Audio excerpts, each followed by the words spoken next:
প্রতি হৃদয়ে শান্তির দীপ জ্বলে, প্রতি আত্মা খুঁজে নিক সত্য বলে। প্রেম পবিত্রতা শক্তির বাণী, শিব অবতরণে জাগে নতুন ভোরখানি।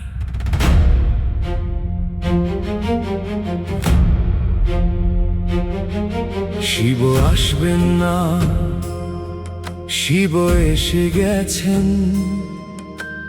ধরণী স্বর্গে সাজিয়ে গেছেন। আপনার পরমাত্মার মিলনের গান, নবযুগের ডাকে জাগুক প্রাণ। শিব অবতরণ, শিব অবতরণ।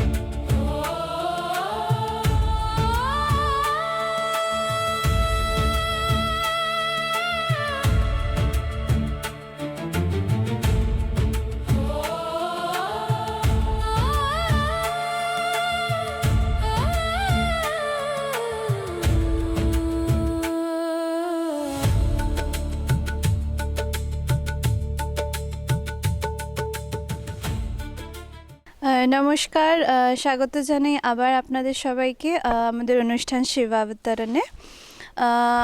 আমরা আজকে যে স্থানটিকে নির্বাচন করেছি সেটা হলো পাণ্ডবেশ্বর, আর মন্দিরটির নামও পাণ্ডবেশ্বর। তো আজ আমরা ঘুরতে ঘুরতে আমাদের অনুষ্ঠানের মাধ্যমে আমরা আপনাদেরকে পৌঁছে দিচ্ছি সেরকম সব বাংলার যে সব মন্দির রয়েছে, যেটা আপনারা ঘরে বসে মানে অনুভব করতে পাচ্ছেন এবং দেখতে পাচ্ছেন। তো তাই আজকে জায়গাটি যেটা আমরা নির্বাচন করেছি সেটা পাণ্ডবেশ্বর। তো আসুন আপনাদের দেখাই যে পাণ্ডবেশ্বর মন্দিরে যে পাণ্ডব কথাটির সাথে যে লিঙ্ক রয়েছে, তো এটার মাইথোলজির সাথে কোনো কানেকশন রয়েছে কিনা এটা আমরা জেনে নেব, এবং এই যে মন্দিরের যে হিস্ট্রি বা শিবলিঙ্গটি যে কেমন বা কী স্বরূপে বাবা এখানে বিরাজ করছেন সেটা আমরা জেনে নেব। তো আসুন। ওম সর্বমঙ্গল মঙ্গলে শিবে সর্বার্থ সাধিকে শরণ্যে ত্র্যম্বকে গৌরী নারায়ণী নমঃস্তুতে। তো এই পাণ্ডবেশ্বর মন্দিরের আমরা যে একজন পূজারী রয়েছে তাকে পেয়ে গেছি, তো তার সাথে আমরা একটু বার্তালাপ করে নেব এবং যে পূজা বিধি আছে তার ব্যাপারে একটু জেনে নেব। তো নমস্কার দাদা, আপনার নামটা? আমার নাম অজিত কুমার তিওয়ারি, পাণ্ডবেশ্বর পূজারী আমি। আমার বাবা দীর্ঘকাল থেকে এখানে পুজো করতেন, 22 বছর ধরে উনি পুজো করলেন, তারপরে ওনার দেহ ত্যাগ হলো। তারপরে আমি পুজো পাঠ করছি, এখানকার নিত্য ভোগ হয়, ঠাকুরের সেবা হয়, পাণ্ডবনাথের পুজো হয়। তাহলে কত বছর মানে আপনি হলো যে পূজা করছেন এই মন্দিরে? আমার পুজো করা 12 বছর হয়ে গেল এখানে। তো আপনি তো পূজা করেন এই যে পাণ্ডবেশ্বর যে বাবা রয়েছেন, তো একটু পূজার বিধির ব্যাপারে যদি একটু আমাদের বলেন যে কিরকম পুজো হচ্ছে আর কি এখানে। পুজো প্রতিদিন সকাল ভোরবেলায় 5টার সময় ঠাকুরকে স্নান ধ্যান করে তুলসী পত্র দিয়ে শালিগ্রাম পুজো হয়, তারপরে 5 পাণ্ডবের পুজো হয়, আরতি হয়। 12টার সময় অন্নের ভোগ হয়। যে কোনো বাইরের লোক যদি অন্ন প্রসাদ গ্রহণ করতে চান তাকে প্রসাদ দেওয়া হয়। প্রতিদিন অন্নের ভোগ হয়, বাইরে থেকে শ্রদ্ধালু ভক্তরা আসেন, ভগবানের প্রসাদ পান। প্রতিদিন প্রসাদ হয়, রাত্রে আরতি হয়। তাহলে এই যে পুজো যে করছেন, এই পাণ্ডবেশ্বর যে নামটা এসছে, তো এইটার ব্যাপারে যদি একটু বলেন যে পাণ্ডবেশ্বর নামটা যে লিঙ্গটা যে কেন এসছে, পাণ্ডবেশ্বর বাবা কেন বলা হচ্ছে? আচ্ছা, এইটাও মানে প্রাচীন কাল থেকে এখানে অজ্ঞাতবাস যখন হয়েছিল তার আগে এই নাম পাণ্ডবেশ্বর ছিল না। পাণ্ডবরা যখন থেকে এখানে এসছেন তারপরে এই জায়গাটার নাম পাণ্ডবেশ্বর পড়েছে। পাণ্ডবরা যবে থেকে এসছেন তারপরে এই জায়গাটার নাম পাণ্ডবেশ্বর নাথ পড়ল। এর আগে এর নাম বেদনাথপুর ছিল। তো দেখলাম যে মানে 6টা মানে শিবলিঙ্গ ভেতরে রয়েছে, তো ওইটার কি মানে 6টা শিবলিঙ্গ পঞ্চপাণ্ডব তো আমরা জানি, তো ওনারা কি স্থাপনা করেছিলেন এরকম কিছু আছে? এইটা 5 পাণ্ডবরা শিবকে প্রতিদিন পুজো করেই তব অন্ন জল গ্রহণ করতেন। তার জন্যে একটা শিব আর 5 ভাই পাণ্ডব যুধিষ্ঠির, ভীম, অর্জুন, নকুল, সহদেবের ওইখানে স্থাপনা করা হয়েছে। আর শিবকে ওনারা পূজন করতেন, তার জন্যে শিবজিকে গ্রহণ ওইখানে বসানো হয়েছে। এইখানে দুর্বাসা ঋষি এসেছিল, সাক্ষাৎ শ্রীকৃষ্ণ স্বয়ং ছিলেন ওনার সঙ্গে। মানে মন্দির খোলা কখন হয় এবং মন্দির কি সারাদিনই খোলা থাকে আবার বন্ধ কখন? 4টার সময়ে সকালে মন্দির খোলা হয়, এবার 2টার সময় বন্ধ হয়ে যায় দুপুরে, এবার 4টার সময় খোলা হয়, রাত 8টার পরে বন্ধ হয়ে যায়। এখানে শ্রাবণ মাসে প্রচুর ভিড় হয়, অনেক দূর দূর থেকে শ্রদ্ধালুরা ভক্তরা জল তুলবার জন্য এখানে আসেন, আর জল তুলে নীলকণ্ঠ, বকেশ্বর আর জায়গায় যান। এখানে শ্রাবণ মাসে অনেক জায়গা থেকে অনেক লোক আসে, আর এখানে ভোজনের প্রবন্ধ থাকে। প্রত্যেক রবিবার অনেক ভিড় হয়, মেলা হয়। মকর সংক্রান্তির সময় 3 দিন মন্দিরে নিত্য সেবা হয়। যত লোক বাইরে থেকে আসে তার জন্যে খাবার ব্যবস্থা করা হয়, কম্বল বিতরণ হয়, শীত বস্ত্র যাকে বলে ওইটা বিতরণ হয় এখানে।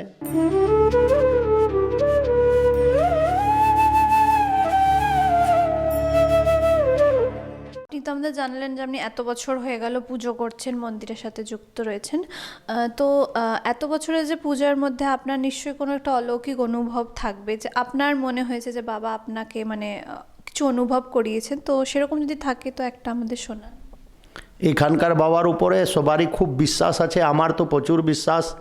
একবার আমার ঘরে একটা ঘটনা হয়েছিল, তার জন্য আমি বাবার কাছে যেয়ে বললাম, সঙ্গে সঙ্গে আমার ঘরে সবারই সুস্থ হয়ে গেল শরীর। আমি তখন থেকে পাণ্ডবনাথের উপরে খুব বিশ্বাস করি, আর বাবা পাণ্ডবনাথ খুব জাগ্রত, সবাই জানে। আচ্ছা দাদা, অসংখ্য ধন্যবাদ যে আপনি আমাদের এত কিছু জানালেন। আপনি এত মন্দিরে পূজা করছেন, সেবা করছেন, খুব ভালো। তো ভালো থাকুন আপনি। মন্দিরের ইতিহাস ভারতের গৌরবময় অতীত। তো আমরা এবারে এই পাণ্ডবেশ্বর মন্দিরের যে মানে সদস্য রয়েছেন তাকে পেয়ে গেছি। তো ওনার সাথে আমরা কিছু বার্তালাপ করে নেব এবং মন্দিরের সম্বন্ধে জেনে নেব। তো নমস্কার দাদা, আপনার নামটা? আমার নাম বাসু নন্দী। এই যে পাণ্ডবেশ্বর মন্দির, আপনি এই মন্দিরের সাথে কত বছর হলো জড়িত রয়েছেন? আমরা তো দীর্ঘকাল অনেক আদি এখানকার, আমার বাবা দাদারা সবাই এখানেই থাকতো, কলিরিতে চাকরি করতো। তো আমরা সেই সূত্রে আমরা বহু পুরনো, সব থেকে পুরনো আদি আমরা এখানে বলতে গেলে। তো এইখানে পঞ্চপাণ্ডব মন্দিরে অজ্ঞাতবাসের সময় শিবের আরাধনা আমরা পূর্বজদের মুখে শুনেছি কথা। আচ্ছা, তো এই যে পাণ্ডবেশ্বর যে মন্দির, এর যদি একটু আমাদের আপনি ইতিহাস সম্বন্ধে বলেন, যে মন্দির যে নাম কিভাবে এসছে বা ইতিহাস কি এটা? সেটা বলছি। এটা আগে পুরো জঙ্গল ছিল, এত ঘন জঙ্গল ছিল যে দিনের বেলাতেও কেউ আসতো না। এত গভীর জঙ্গল, সে জীবজন্তু জানোয়ার অনেক কিছুই থাকতো। সেই সূত্রে যেমন দেওঘরের ঘটনা, যে দেওঘরে জানতে পারে যে গরু একটা গিয়ে পড়ে অটোমেটিক নিজে থেকে দুধ মানে শিবের ইয়েতে পড়তে লাগতো, ঠিক এইরকম এখানেও পাওয়া গেছে। গোয়ালারা অনেক ছিল, সেখানে গরুগুলো এসে পড়ে এখানেই আসতো, দেখতো দুধ দিচ্ছে না, কেন দিচ্ছে না। তখন গোয়ালা যখন দেখে যে আমার দুধটা এখানে পড়ে আছে মানে শিবলিঙ্গের ইয়েতে, তারপরে সবাই লোকজন একটু দেখে, সাহস করে 2-4 জন করে আসে। আসার পর দেখে যে হ্যাঁ এখানে শিবলিঙ্গ আছে, পঞ্চপাণ্ডবরা, তারপরে খোঁজ পাওয়া যায় যে এখানে পঞ্চপাণ্ডবরা এসেছিল, তার পূর্বজরা বলে যে অজ্ঞাতবাসের সময় এইখানেই আরাধনা করেছিল। সেই সূত্রেই তারপরে কলিরি যখন হয়, কলিরি হয়তো টুকটাক করে গাছ কাটে হতে হতে মানুষজন এখানে বসতি হতে লাগে। তারপর অনেক গাছ ছিল, সেটা কাটা হয়, বন জঙ্গলগুলো পরিষ্কার করা হয়, কলিরি কোয়ার্টার হয়, লোকজনের ভিড় হয়। তারপরে এখানে আস্তে আস্তে মন্দির প্রতিষ্ঠিত হতে লাগে বড় করে। পাণ্ডবেশ্বর আগে বৈদ্যনাথপুর ছিল, বৈদ্যনাথপুর থেকে পঞ্চপাণ্ডব মানে পাণ্ডবেশ্বর নামটা হয়েছে। আর এখানে সামনেই ভীমগড়ের আখাড়া আছে। পাণ্ডবেশ্বর যে আপনি বললেন যে পঞ্চপাণ্ডব কি তাহলে এখানে এসেছিলেন, মানে ওরা ছিলেন? শিবের পঞ্চপাণ্ডবরা এখানেই ছিল, শিবের আরাধনা এখানেই করেছিল, তার সেই সূত্রেই পাণ্ডবেশ্বর নাম। আচ্ছা, আমরা এখানে দেখতে পাচ্ছি যে 5টি মূর্তিও রাখা রয়েছে। তো ওটা মানে ওইখানকারই স্মৃতি হিসেবে নাকি? এইটাই সেই আদি মন্দির। এগুলো সব পরে রাধাকৃষ্ণের মন্দির, এরা সব পরে করা। দেবী দেবতা রয়েছেন, কারা কারা রয়েছেন একটু যদি বলেন। পঞ্চপাণ্ডবরা, কুন্তি, এরা সব আছেই, ভোলেনাথ আছে, ওইটা আদি মন্দির। এখানে রাধাকৃষ্ণের মন্দির আছে, ওখানে বজরংবলী মন্দির, সরস্বতী মায়ের মন্দির, পঞ্চপাণ্ডবদের মূর্তি করা হয়েছে। এখানে যজ্ঞশালা জন্মাষ্টমীর সময় খুব ধুমধাম হয়, আর সংক্রান্তির সময়, শিবরাত্রির সময় এখানে খুবই ধুমধাম হয়। আরও মানে পার্থিব আর কি কি অনুষ্ঠান হয় সেটাই? এই জন্মাষ্টমীর সময় খুবই ধুমধাম হয়। আরেকটা শ্রাবণ মাসে প্রতি সোমবার সোমবার মানে সারা রাত ধরে মেলা চলে। প্রত্যেক শ্রাবণ মাসের রবিবার রাতের বেলা স্টে করে, অনেকে খাওয়া দাওয়ার ভোজন করানো হয়। তারপরে সবাই পুজো করে সারা রাত ধরে ভোর অবধি। আর প্রচুর এই ভিড় যে হয়। আপনি বলছেন এত ভিড় হয়, পূজা হয়, তো অনেক লোকরা নিশ্চয় আসেন, তো ম্যানেজমেন্ট আপনারা কিভাবে করেন আর কি? বা এই যে এত পুজোর যে আর্থিকও তো কিছু লাগে, তো আপনাদের কি গভর্নমেন্ট থেকে কিছু সাহায্য করা হয়? না, গভর্নমেন্ট থেকে কিছু সাহায্য করে না। আমরা সবাই কোলেরই পরিচিত লোকেদের কাছ থেকে আমরা চাঁদা হিসেবে করি যে এত টাকা লাগবে, যে এটা করতে হবে, সবাই মিলে আমরা অ্যারেঞ্জ করি। ঠিক আছে, অসংখ্য ধন্যবাদ আপনাকে যে আপনি মন্দির সম্বন্ধে এবং আরও যে পার্থিব অনুষ্ঠান এখানে জন্মাষ্টমী হয় বললেন, শ্রাবণ মাসের সময় হয় বললেন, তার জন্য ধন্যবাদ যে আপনি আমাদেরকে সব জানালেন। আরেকটা কথা বলতে চাই যে এই মন্দিরটা এতটাই জাগ্রত, মানে আমি নিজের চোখে দেখে এসেছি। সব জায়গায় মানে ভেলোর, চেন্নাই ফেনাই সব জায়গা বলে দেবে তার বাচ্চা কাচ্চা হবে না, কিন্তু এখানে দীর্ঘদিন ধরে পরিষ্কার করে মানে কলিতে চাকরি করতেন, তার আমার নিজের চোখে দেখা সেটা বলছি, যে 5-6 বছর ধরে নিজে সেবা করে গেছে, পরিষ্কার করা, মন্দির ধোয়াধুয়ি সব কিছু করা। তার কিন্তু তার মেয়ে হয়েছিল, তাকে কমসে কম মা বাবা বলার একটা বিরাট পেয়েছে। তারপরে অনেকে অনেক কিছু করেছে যে কোনোদিন খালি হাতে কেউ যায় নাই, যে শ্রদ্ধা ভরে করেছে সে কোনোদিন আজ পর্যন্ত খালি যায় নাই। বাবা খুব শান্ত, আমাদের এখানে বাবা খুবই শান্ত, যে উগ্র নয়, একদম পাবেই নি। ভুল করবে তারও কিন্তু সাজা পাবে, কিন্তু তাকে একবার দুবার চেতাবনী দেবে, আমাদের নিজের চোখে দেখা। যেমন একটা কিছু বলুন যে আপনার অনুভব হয়েছে এরকম কোনো এক্সপিরিয়েন্স হ্যাঁ, এখান থেকে একবার চুরি করেছিল, এখান থেকে গয়না ফয়না চুরি করেছিল, কিন্তু তার সঙ্গে সঙ্গে মারা যায় সব, মানে পুরো গ্যাংটাই ধরা পড়ে এবং মারাও যায়, কেউ অন্ধ হয়ে যায় এরকম। ধন্যবাদ আপনাকে যে আপনি এত কিছু জানালেন আমাদের। ধন্যবাদ। তো আজকে হচ্ছে আপনাদের দর্শন করালাম পাণ্ডবেশ্বর মন্দির, এবং এই যে মন্দিরের যে ইতিহাস সম্বন্ধে আপনারা জানলেন, এবং এখানে যে শিবলিঙ্গ দর্শন করলেন, যে 6টি শিবলিঙ্গ রয়েছে তার যে কি রিজন বা ওটি কেন রয়েছে, কিসের প্রতীক, সেগুলো আমরা জানলাম। মন্দিরের ইতিহাস সম্বন্ধে আপনাদের জানালাম এখানে যে পূজারী রয়েছে তাদের সাথে কথা বলে। এবং আপনারা যদি এই মন্দিরে আসতে চান, মন্দির দর্শন করতে চান, তো আপনাদের পাণ্ডবেশ্বরে আসতে হবে, এবং অজয় নদের তীরে এটা অবস্থিত রয়েছে। তো আপনারা এখানে আসুন, মন্দির দর্শন করুন।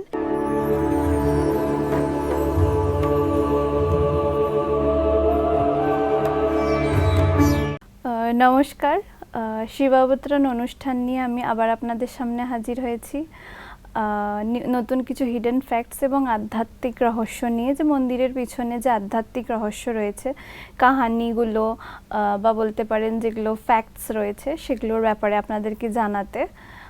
তো আপনারা যেমন আমাদের আগের এপিসোডে দেখে এসছেন যে আমরা নতুন নতুন মন্দিরের সন্ধানে যাই, এবং সেটার পিছনে যে আধ্যাত্মিক রহস্য, মন্দির পরিদর্শন, এগুলো সব আপনাদেরকে দেখানো হচ্ছে। তো আজকে যে আমাদের নতুন এপিসোডটা শুরু হয়েছে, সেটার যে মন্দিরটা আপনাদের দেখানো হবে আজকে, যেটার সম্বন্ধে আপনারা জানবেন বা আপনারা এই মন্দিরটি ভিডিওতে দেখে এলেন, সেটা হচ্ছে বর্ধমানের পাণ্ডবেশ্বর মন্দির।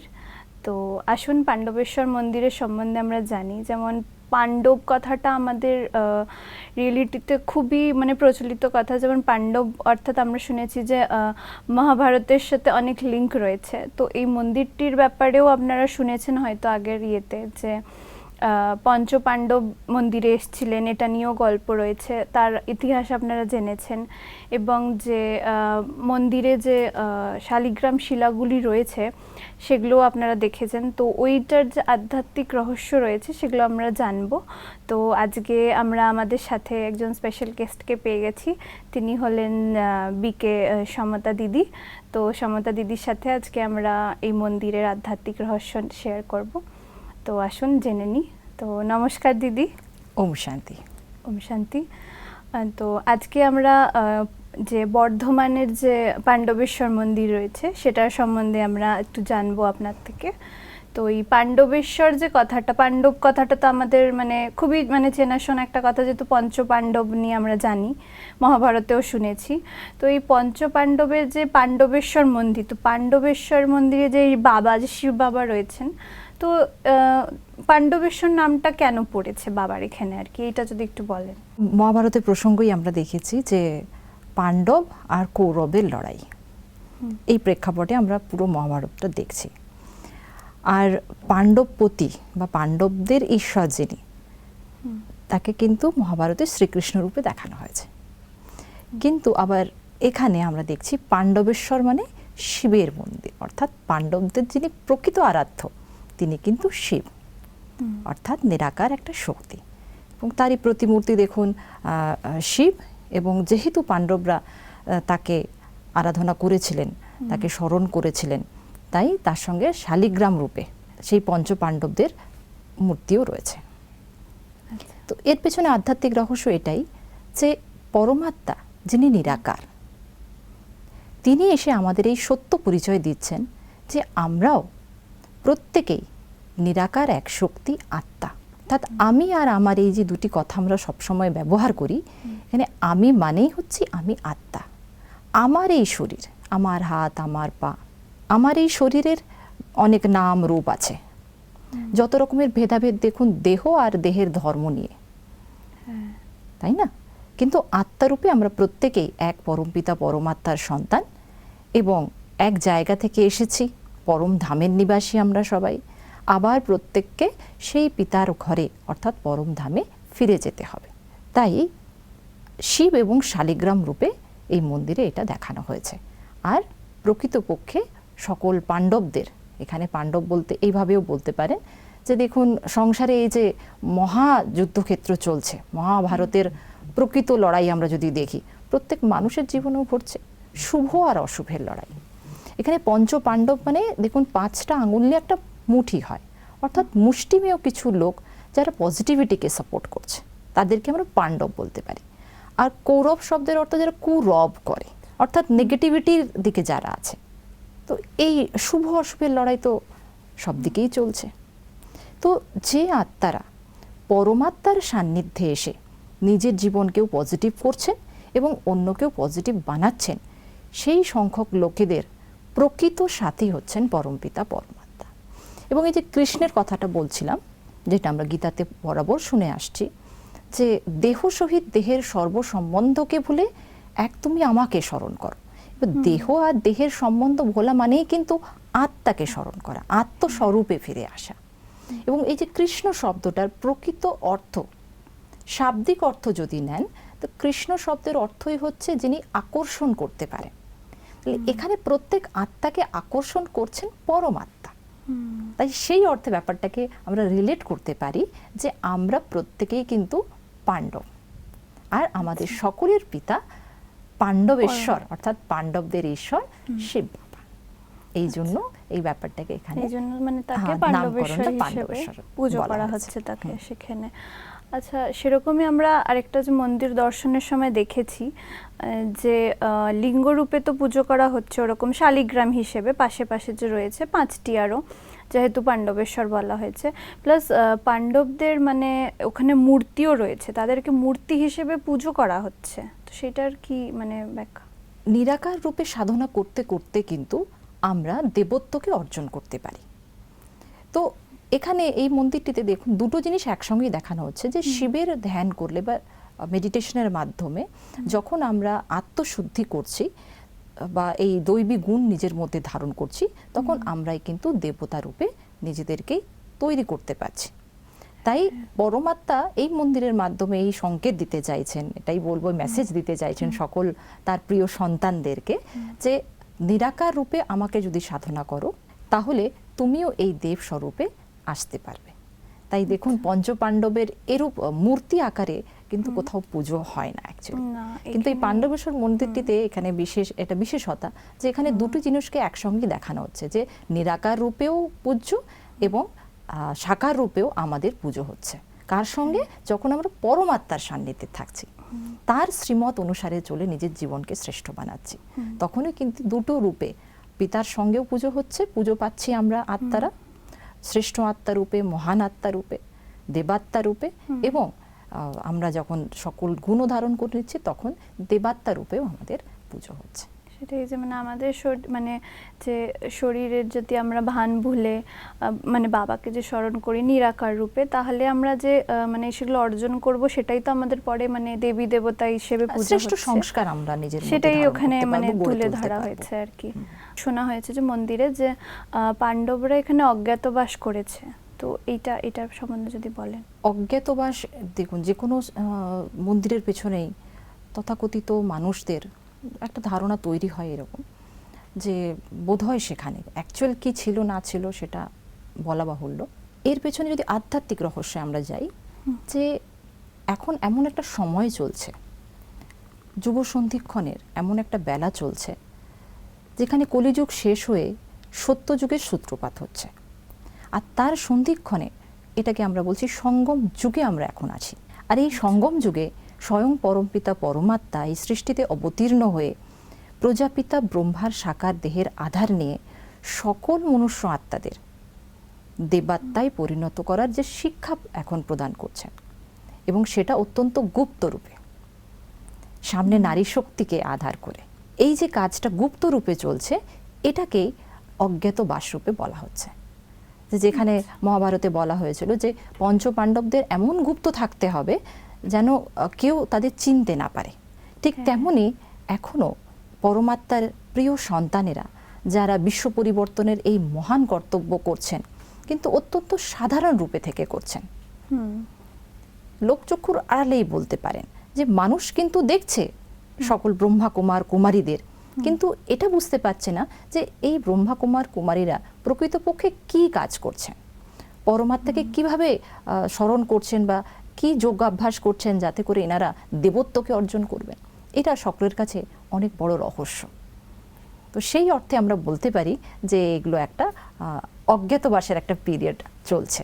তো এইখানে যে আধ্যাত্মিক শক্তি, এত কিছু আমরা শুনলাম, তো এইখানের আধ্যাত্মিক শক্তি কি আমাদেরকে কোনো হেল্প করছে? যে আমাদের যে ইনার ব্যাটেলস রয়েছে, আমাদের তো জীবনে সংগ্রাম চলতেই থাকে, তো ওইটার সাথে ফাইট করার জন্য কি সন্দেশ দেবে আর কি?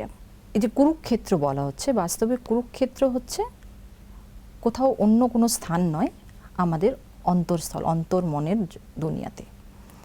সেই অন্তর্জগতে কিন্তু অহরহ শুভ অশুভের লড়াই চলছে, শুভ বিচার অশুভ বিচারের একটা টানাপোড়েন কিন্তু সবসময় চলছে।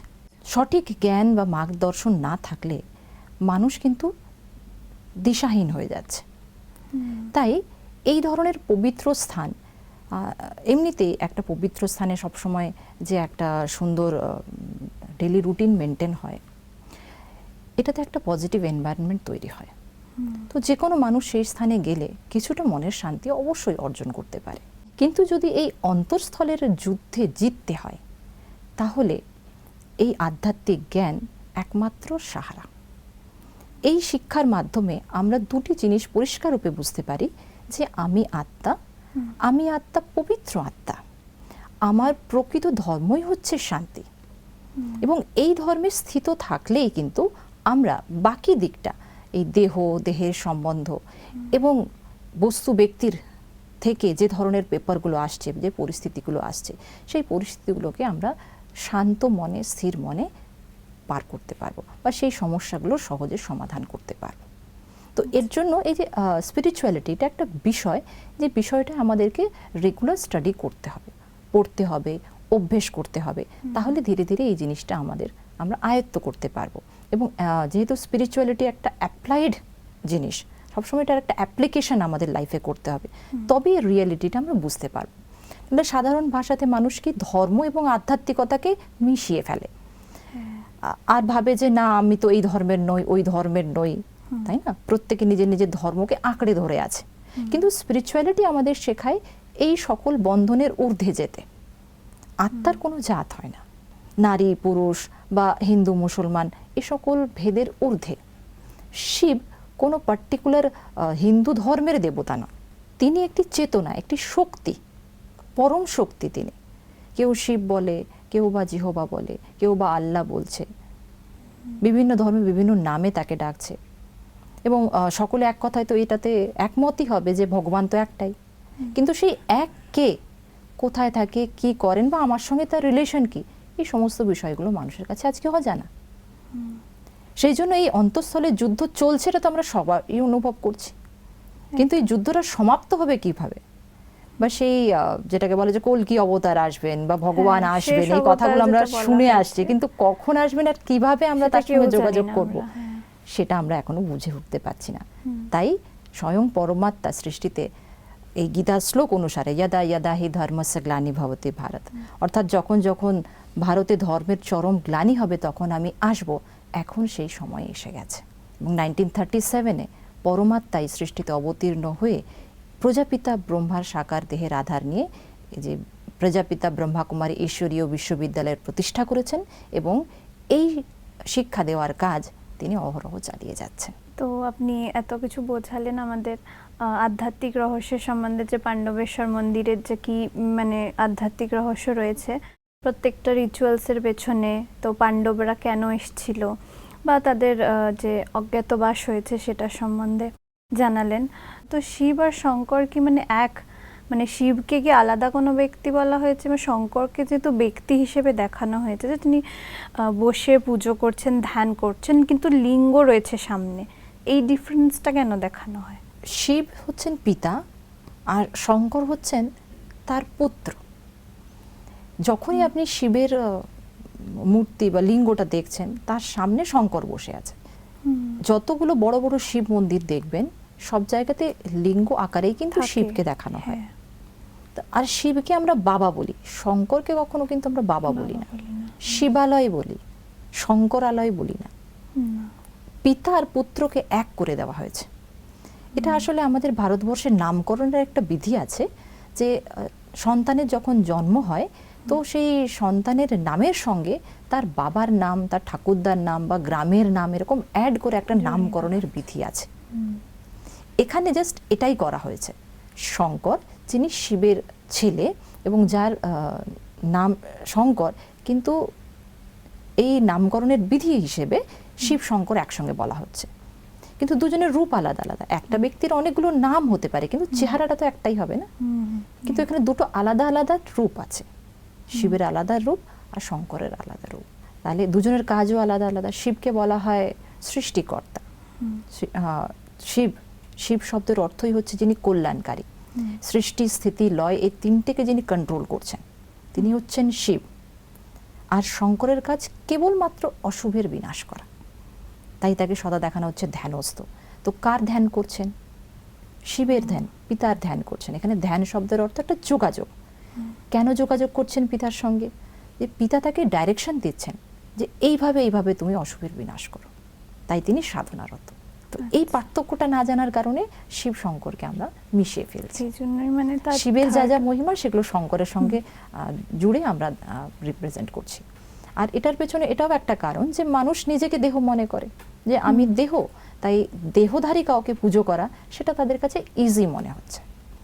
কিন্তু যখন এই বাস্তবিক পরিচয় আমরা জানবো যে আমি তো আত্মা, আমি নিজেই দেহ নই, আমি নিজেই নিরাকার সত্তা, তখনই আমরা সেই নিরাকারকে সহজে স্মরণ করতে পারবো। তাই দেখবেন মন্দিরে সবসময় চামড়ার জিনিস প্রবেশ নিষেধ করা হয়।